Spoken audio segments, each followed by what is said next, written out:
Hey everyone! Today we're making cupcakes with a filling so good, they'll be gone before you know it. First up, toss some flour into a sieve. Then add the cocoa. Dark and unsweetened is best. Add 2 teaspoons of baking powder. And sift it all together.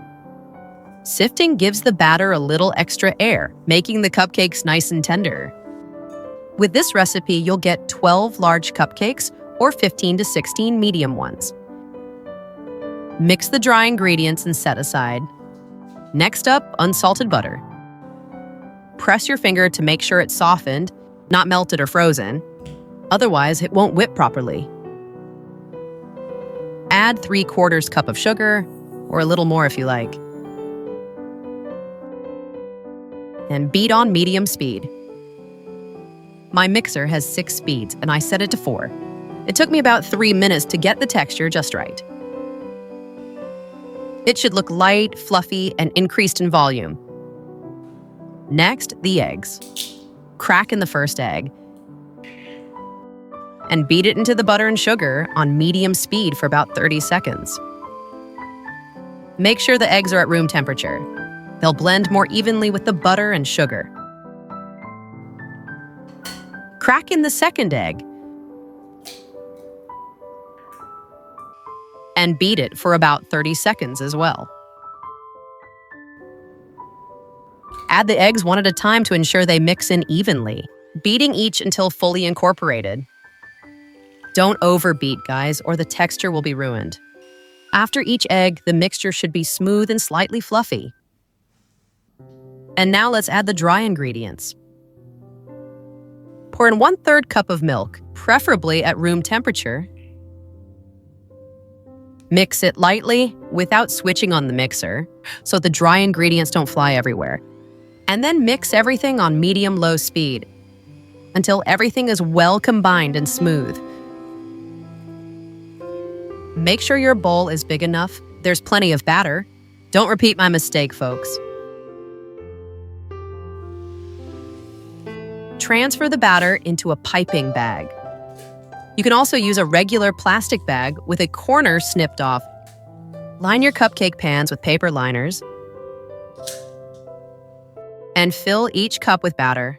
Only fill each cup halfway or 2/3. They'll rise plenty on their own. And that's it. Into the oven they go. Bake at 350 degrees Fahrenheit for 11 to 14 minutes. Now let's make the caramel filling. Throw 1 cup of sugar into a saucepan. Then pour in a little bit of water. Give it a quick stir to dissolve the sugar a little.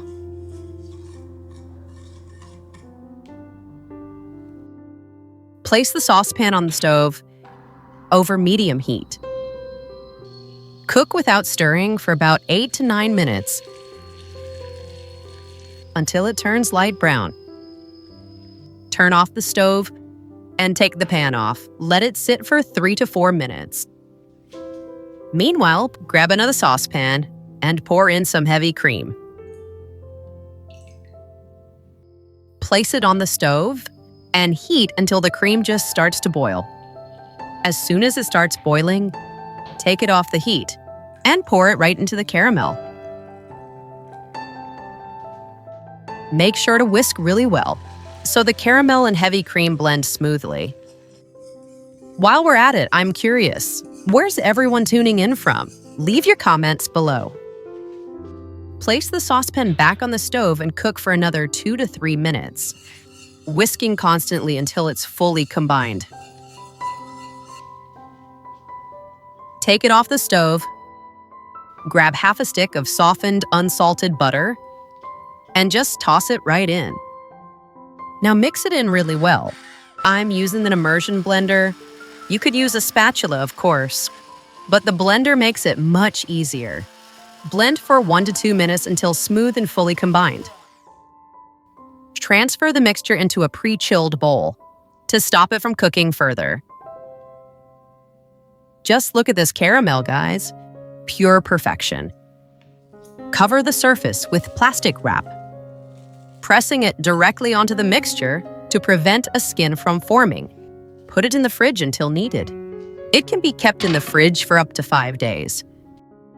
Get 2 blocks of cream cheese and drop them into a clean bowl. I'm using Philadelphia here. Then pour in 1 cup of heavy cream. Then add 3/4 cup of powdered sugar and start mixing everything together. First, on low speed so the sugar doesn't fly everywhere. Increase the speed to high and whip for 2 minutes until you get stiff peaks. Now grab 8 Oreo cookies and crush them in a blender until you get fine, sandy crumbs. Add the Oreo crumbs to the frosting and mix well. Use a spatula to gently fold everything until smooth and evenly combined. If you're not into Oreos, swap them for another cookie or leave the frosting plain. Back to our cupcakes. Check if they're done by inserting a toothpick. It should come out clean. Just look at them, guys. They are delicious on their own, but the filling really takes them over the top. Use a piping tip to carve out a small well in the center of each cupcake. Grab the caramel from the fridge and fill those cupcakes. I'm using a piping bag, but you can use a spoon if you like. Make sure both the cupcakes and caramel are completely cool before filling. Transfer the frosting into a piping bag. I highly recommend using a piping bag for this step, guys. The frosting's thick, holds its shape perfectly, and works really well for decorating. Use this tip if you've got one. It'll make your cupcakes look extra pretty. If you're enjoying the video, guys, make sure to like and subscribe for more. Break the Oreos in half to use as a topping. It adds the perfect finishing touch to your cupcakes. Now pop the cupcakes into the fridge for about 30 minutes to let the frosting set and hold its shape. Finally, take the cupcakes out of the fridge. Let them sit at room temperature for 10 to 15 minutes before serving. The cupcakes turn out absolutely amazing. And the taste, guys, is out of this world.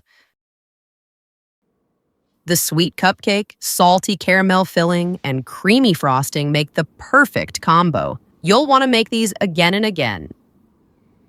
Thanks for watching. Make sure to like and subscribe. Until next time.